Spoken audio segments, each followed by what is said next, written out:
Hello, Lisa Hice. Hi. Glad to meet you. Yes, thank you so much for having me this morning. It's wonderful. Inviting me into your home. This is nice. Oh, thank you. I love to host and have a little tea and fruit and stuff like that. It's always so fun. Yeah. It's so fun to have you. It's just nice to have other connections with people and right here in Portland. So thanks for coming in from Astoria. It's wonderful. Well, just got to do errands and get things, pack it all into one day and get it done. Huh? Yeah.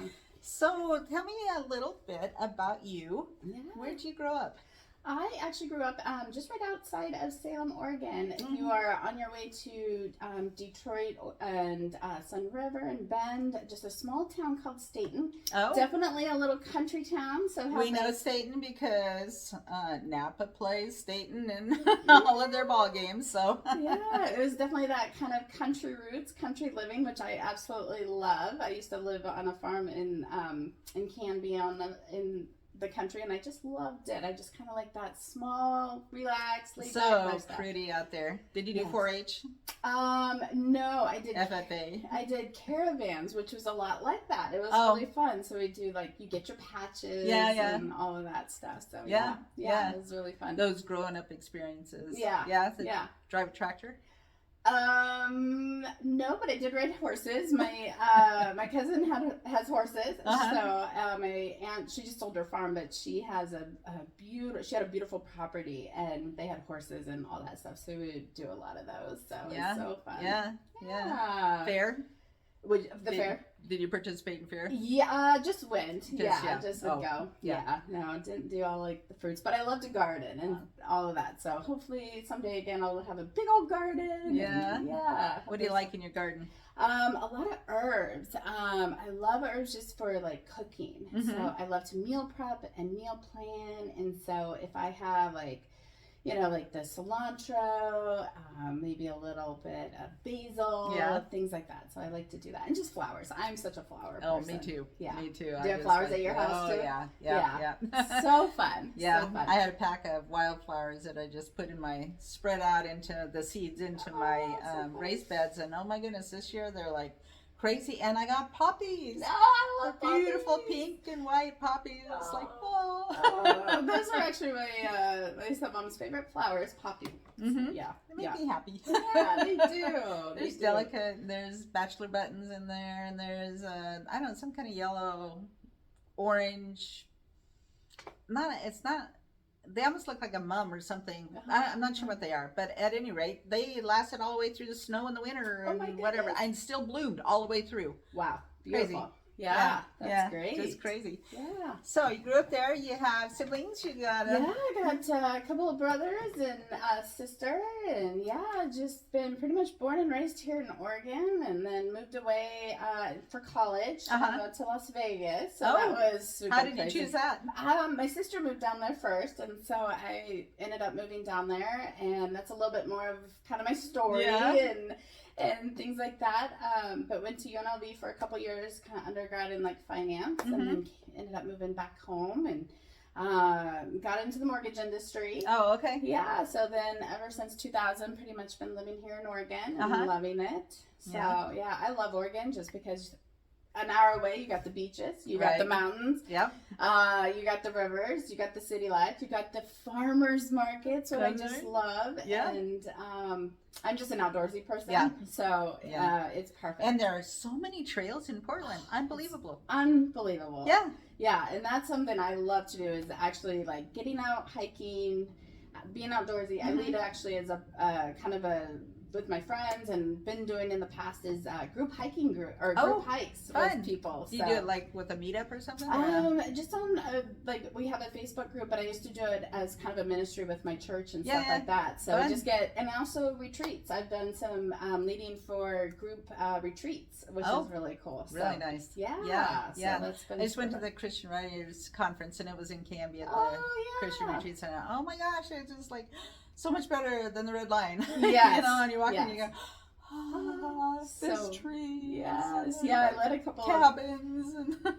That's so great. Yeah, I actually led a couple group hikes over with like the conferences and stuff out over there. So that was super fun along the beach and things. So, really nice.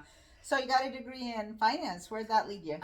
So it's kind of a funny story. So my first 2-3 years in college was in finance, and then I actually graduated from Multnomah University, which is a biblical school. So I started in finance in Las Vegas. But it's a part of my story and testimony. And then finished at Multnomah University. I have a degree in leadership and ministry. Oh, okay. So it's have that kind of math dork in me, but also love just encouraging women, inspiring them, just coaching and leading women just to flourish and grow and just become, who they're created to be. Yeah. So, yeah. That's awesome. Yeah. So. Okay. And so then did you work in a financial? I did. So I was working in the mortgage industry for since about 2000, and then had kind of a just unfortunate downturn in 2008, 2009 when the market crashed. That was definitely a transition change for me when, and also a time of loss, a real deep loss. Job loss, the company shut down. I actually had to sell my home at that time. I had a boat, a Tahoe. Too many toys. Yeah. But I ended up losing those things. And then, so I worked in the finance industry for quite a while. And then 2013 was led to go back to school and finish my degree at Multnomah University, which was fantastic. It was a great moment.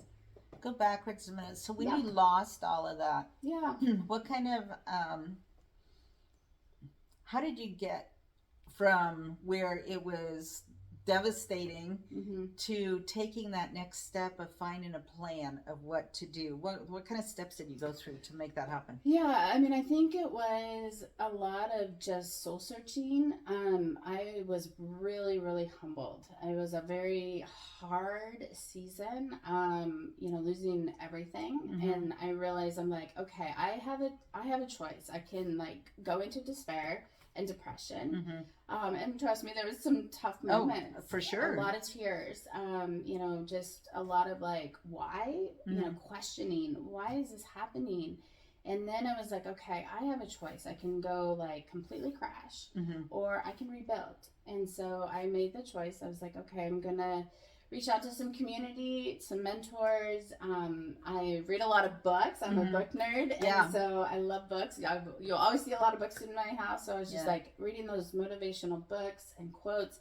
And then it was also my kind of turning point coming back to God, and just growing in my relationship with Him, a lot of change and transformation. And He just kind of opened doors of a new job at Wells Fargo. So I worked at Wells Fargo for another 5 years, and then just started, just that rebuilding. And it was, and it hasn't ever come back fully, you know, but I'm okay with that because it really, I think going through that season of loss has given me such a heart and compassion for those who've experienced losses, and grief.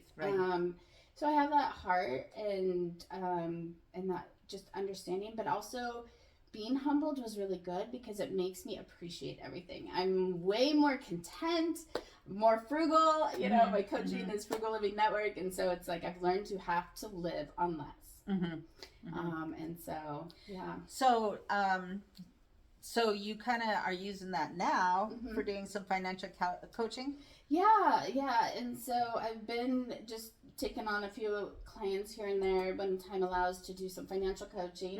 And a lot of, I've noticed a lot of clients actually have gone through sources of grief or loss. If it's a financial loss, maybe a death or a divorce, those are all sources of losses that can be really hard. And I don't know, a lot of times people, when they're going through difficult times, they want to go into, you pick your poison. If it's food, if it's shopping, if it's, drugs, alcohol, all those kind of things. But and so I've been trying to, encourage and coach and just, sometimes pray with people if they're open to that. But just coaching and helping them set a budget with finances right now being so difficult. It's nice to be able to say, here's some ways you can save money, that kind of stuff. Yeah, let's talk about some of the practical things you do. Yeah. Okay, my biggest mindset, for me, I'm actually in a series talking about mindset because it is a mindset. I am a budget nerd. I don't know if you guys listen or watch Dave Ramsey and his stuff. Yeah. He always has that okay, are you a saver? Are you a spender? Are you the budget nerd? I'm the budget nerd. But I am a spender. I like to shop. And so for me, I think the mindset it's therapy, right? It's shopping therapy. Shopping therapy. Yeah, right. So I have to really catch myself. I'm reading a book from Rachel Cruz right now, and she talks a lot about this, about needs versus wants. Mm-hmm. So needs versus wants. We will always have wants, and wants aren't bad, but is hitting, are you going into debt? Yeah. Are you, buying more than you can afford? Is it a need? I mean, really writing down, is this something I need? Can I save up for it? Mm-hmm. So it's definitely a mindset, but also contentment. I think about money and what we have is having a mindset of being content with what you have, because we will always want something more. We can always compare ourselves to other people, our homes, our cars, our stuff, how we look. Mm-hmm. It's very, very challenging. And so it is a mindset of saying, I am going to be thankful and content with what I have, but save for a rainy day. Right. I always encourage, just like Dave Ramsey, have an emergency fund. Mm-hmm. Let me tell you, this last 2 years, I think we all know emergencies happen. Yes. Cars, fires, illnesses, tires, you name it. Have that emergency fund. Save for retirement, reduce and cut out debt. Be frugal with your stuff. I share a lot of tips on just practical ways of saving money at the grocery store, gas, all those things. Right. So even the idea of maybe you want something, but do you have to have it today?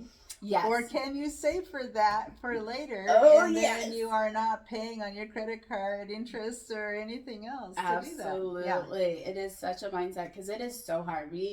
It is such a instant gratification. That's exactly what I was going to say. With Amazon, with credit cards, you literally, if you want something right now, you can go get it. 2 seconds. 2 seconds. And it's scary. It's true. It's what about waiting? Yeah. And what a lot of times I try to do this, if there's something really big that I want, I say wait 24 to 48 hours or even a couple weeks. I was recently just shopping for a new car. Yeah. I just bought a new hybrid, had a hybrid Insight, which was fantastic, but I did a lot of research. And I normally, in the back, good old days, I would be like, I want a Tahoe. I just did it. I just went and bought a car, and then later I'm like, oh no, what did I just those do? 700 a month payments were not exactly what. So it's that waiting and patience and research, and it is that mindset, really, just taking your time with things, and a lot of times you're 48 hours, you're like, man, I'm glad I didn't buy that because now I don't even care about it. Right. So yeah. So you also do some things with health and wellness, and I do. Let's talk about that. Yeah, absolutely. So when I got done, when I was midway through over at Multnomah University, I actually got a job working at a local hospital. Oh. So, which is fantastic. So I've been working in healthcare for the last almost 8 years. It'll be 8 years, August 11th, which is crazy. Yeah, coming up. And so I think working in healthcare, I've seen and just experienced and learned a lot about health, and also if we don't do preventive medicine and take care of and honor and just lifestyle wellness, what the outcome can be. Right. Diabetes, heart attacks, strokes, cancers. Obviously, we can't prevent, things happen. Everything, yeah, right. and I'm no doctor. I'm no, I don't have that full educational background, but I have learned that, what we can do, the things that we put in our body, how we exercise, definitely stress management. I think that's the biggest thing, stress management. Because there's a lot of illnesses that are stress induced. Yeah, I think so many, heart attacks are induced from stress. Gut health from stress. That's something I'm really passionate about. I struggle actually with IBS. If you're not familiar with that, it's called irritable bowel syndrome. And I actually was out sick on Thursday last week with just a horrible gut issues, stomachs, because a lot of times it's stress or foods that I've had, lack of sleep. About 3-4 weeks ago, I had COVID. But so that has led me to be really passionate to helping others to manage your stress, taking care of your body, exercise. That's why I lead a lot of outdoor hikes, getting out in nature, and meal planning, meal prepping. Yeah. It's a huge way to save money. What are some tips for meal planning? Yes. Do you plan, do you do a week's worth at a time? Or I do. Multi-cook? Or do how do you do that? Yeah, so I have actually a couple of forms and printables, kind of shows you how to do it and stuff, and I want to do some courses on it. But I always have in my kitchen, probably it's turned right now, but I have a menu for the week, so I always do that. And then I do usually a big grocery haul. That's really important. Once a month, if you're doing those real small, tiny grocery stops, you will spend so much more money. And when you're hungry? And when you're hungry, or stressed, or lonely, or angry. Yeah, they always say that. Maybe sugar or salt. Yeah, so I try to pass up that apple. I don't know. It might be dripping down my chin while I'm driving or something. I might need something. Okay, I will confess, I love sweets. Oh my goodness. Anybody that knows me knows I'm a cookie monster. I want the sweets. Yes, I love cookies. But I try to do meal prepping on Sundays and Mondays. That's usually my kind of days at home. I'll do a lot of bulk meals, freezer meals. That saves a lot of money. Because of my digestive issues, I have to have foods that are, a lot more I do eat. Well, you know what the ingredients are. Yeah. So yeah. Plant-based meals. I try to lean more towards lean meats, fruits, vegetables, good proteins. And try to watch the sugar, but that's my challenge, So, but definitely make a list, and don't shop when you're hungry or tired. Shopping midweek is actually sometimes good. So, because there's not a lot of people, those are a couple of my tips. But always have a list, go through, clean out your fridge maybe every other week or once a week in your pantry. Make that list. No mystery items in there? Yeah, I know, but Get rotting rid of the stuff. items. Yikes, yeah.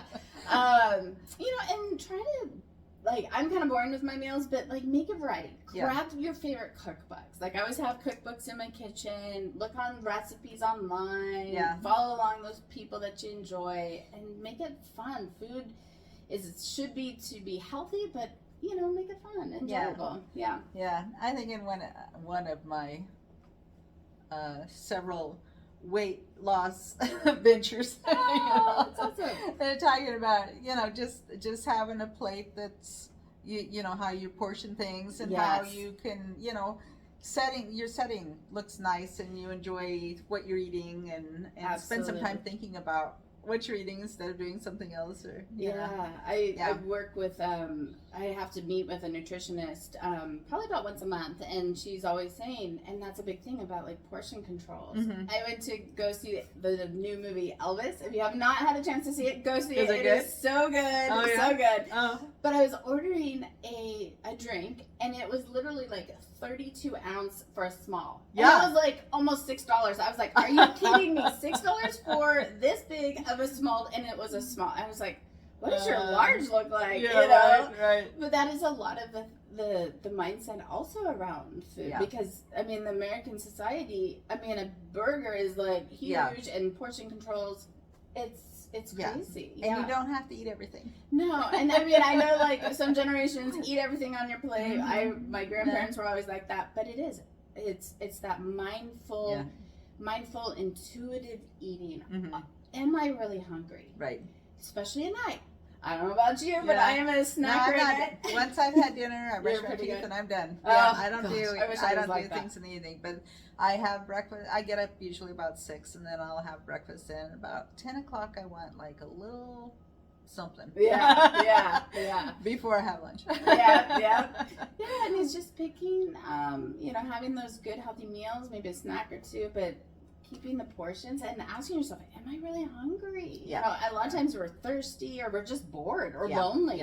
Yeah. And so it's like finding those hobbies. What other things can I do when I'm hungry or bored? And I think if you pre-pack, if you know you're going to be out for the day or something, you pre-pack little packages of snacks with you that you've got them right there, so you're not getting to that hangry part. Yes, having good feed me now. Snacks and so that's something I love to share. It's just some fun, healthy recipes. It would be fun to someday have like a cool like recipe book or ebook or something like that. That would be super fun. Yeah, that would be really fun. Yeah. And so you have a YouTube channel. I do. What do you have on there? My goodness, kind of a variety, but really a lot of focus on financial wellness. So I'm in the series on money mindset. So you can check that out. It's just over on YouTube, Lisa Hice. You could also look it up as Frugal Living Network. That kind of coincides a lot of things. But it focuses a lot on the, faith to lifestyle and financial wellness. I am definitely I love sharing just the words of encouragement, and because I think when we are being encouraged and coached or driven and energized towards wellness, it's a trickle effect. If we feel good, our home life is better. Our stress is being managed. I also love to share about, taking care of our home. So I love sharing tips on, home organization. I love Martha Stewart and HGTV. So sometimes I'll share some practical ways to decorate on a budget. Some fun ways to go. I love Goodwill. So decorating fun things. Sometimes I do pop in some Bible studies, some prayer videos. So it's kind of a variety, but it's definitely, it's a whole, but I feel like that's a lot of us. We're a whole being. It's our finances, it's our sleep, getting proper sleep, our home, getting community. So I'm gearing more towards, maybe doing some fun interviews, some podcast interviews. So just like this. That'll be super fun to come. Yeah. Very good. So and then I'll share it over on my website, which is, you can look it up under lisahice.com. Okay. So and then Instagram and all that. So, What are, can you share any kind of stories from people that you've worked with that in ways that maybe some problems that they've had that they come with, that you worked through together? Some problems. Let's see. So there was a life coach of mine who, her and I are a lot alike. I love her. Her name is Poppy Smith. You can look her stuff up. And she is an international writer, speaker, author, and I love how encouraging she is. And I think one of the challenges she had talked about was, just having to slow down a lot, taking times of rest. We both can be really driven and really get ourselves out there, and then we just completely crash and burn. And what happens when we're overly tired? Our communication breaks down. We can be edgy. We are spitfires at work. We can be short-tempered or impatient. And so that's something that I have to continuously challenge myself with, is slowing down, because I could run 1,000,000 miles an hour like a race car driver, but then I hit the crash. But I crash. And so I learned a lot. I mean, she's always encouraging me along those lines, because that is, I think that's just our day and age, that we want to run really hard. We don't want to slow down. We don't want to take the time to actually take care of our bodies and sleep and rest and have quiet time. Unplug. I'm reading a workbook about digital detox right now. It's a challenge for me. But if we don't do those things, we are not nice to our family members. We're not nice to our coworkers. We're not nice to our loved ones. Yeah. And so, it takes some time to, to step back and taking a step back. And so those were definitely, that's one of my biggest challenges. So do you feel like, the things that you do, like with the coaching and whatever, are those the things that, do you keep doing them because you feel validated with them? Actually it's funny because sometimes I have to definitely do that heart check. You know, why is my purpose? What am I doing? What is the reasoning why I am coaching? It really does come back to, I want to help people. I have that servant heart. I have that gift of encouragement. And I mean, I think with social media and all that different things, it's like, it can be a nice picture and a video, but at the bottom and at the end of the day, it is about helping people grow. It's encouraging them. I love hearing their success stories. That's my excitement when they come back and say, oh my goodness, I just was the first month being under budget, and I'm like, woo, let's have a party, happy dance, happy dance. And so I think that reminds me of like, okay, this is why I'm doing it, or just helping them go through hard seasons, difficulties. I think that's the biggest thing too, is just encouraging them during difficult times. It's I don't know. I don't want to call it a high, but it kind of is, you know? But it just, you know, it just, there's sometimes when you're doing something and you just know it's so right that you can step back and just go, have a moment and just go, this is what I was made for right here. Exactly. You know? For a long time, I was like, I didn't know what I was supposed to be doing, kind of going through change and, some transformation. And now I'm like, I'm using a lot of those things to help others. And I just have such, like, everyone's like, you're just like that motivator. You like to encourage, you like to coach people. And I'm like, I guess. And it is a gift. So that's something I love to do, but I also need encouragement too. I have to be like, they always say, like, if you are a money coach, you also have to have a financial coach.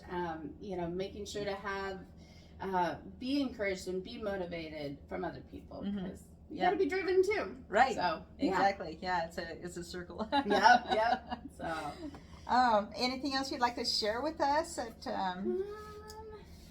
I think, just moving forward, I'm just really excited to continuously encourage and help people right now. I know everybody's going through kind of a rough couple years. And so, and now it's, especially along the lines of finances. So definitely, check out the YouTube channel, the website, Instagram, as I continuously share ways to save money, and lifestyle wellness, because those things definitely go hand in hand. Someday I would love to have some books out there. That would be super fun. I love encouraging, especially women right now, on confidence. A lot of women struggle with just beauty and confidence because they are comparing themselves to all these filters on Instagram, and it breaks my heart. And I want them to know that they are beautiful and loved. So hopefully a book will come out on that, because that's something, no one's perfect. Right. No one's perfect. You can spend $1 million and it's not gonna make it's in the heart that you are beautiful. So, exactly. So, and get some fun ebooks maybe out at some point. So well, great. Looking forward to it. That is awesome. Well, thank you, Lisa. This has really been fun. It's been so fun. Thank you so much for coming in and having me. I'm excited. I'll definitely be sharing how you can get in touch with Jan too and listen to all of her podcasts. So if you, Jan Johnson, I would love to hear a little bit more about you real quick, but just where we can find your podcast and all that. So. So mine is, you can go to my website, which is jan-johnson.com. And all of my podcasts are on there, and a little about me, and some of my books. Yeah, she's got 3 books coming out. 3 new books coming out soon here. So excited about that, really. Yes. That's been a learning curve. I can't wait to read them. But fun romance stuff going on. I know. You don't have too much of that. Anyway, you can do that, and then it's also, the podcast is called Women of the Northwest: Ordinary Women Leading Extraordinary Lives. Oh, that's so awesome. Yeah. That's so good. So you can find it on any place that you Spotify, look up for your Apple, all that stuff. Okay, perfect. Google Play, any of those. So one of my friends just got interviewed last week, so you can check her interview out too. So that would be great. Yeah, and there's just all kinds of people. I've got some people who've just got some rough stuff that they've gone through, or things that are I've got one just about being joyful. Yeah. Oh my goodness. Don't we all need more joy right now? Oh my gosh. Yes, for sure. Yeah. Interesting interview with a woman who grew up in Hong Kong and then struggled to get an education. Even now she has her doctorate degree and she does all kinds of really fun, interesting things. So there's just a whole variety of. And women have such amazing stories, and a lot of times hardships, but how they've come out of those hardships and become so much greater. So I can't wait to listen. Or to even more walking through them. Yes, or how you walk through them, because that's what we need. We need the encouragement when we're in that season. How did you walk through that difficult time? Yeah. And how are you making it? I had one interview with a gal, and I said, "How do you make it through?" And she said, 1 hour at a time. Mm-hmm. Can I get through this 1 hour? And then can I get through this next hour? Oh, that's so great. That's so great. That's awesome. Yeah. So I'm excited to listen to some more. So you can find her stuff over at Jan Johnson too. But thank you so much for having me. Yeah, this has been great. Thank you. Yeah.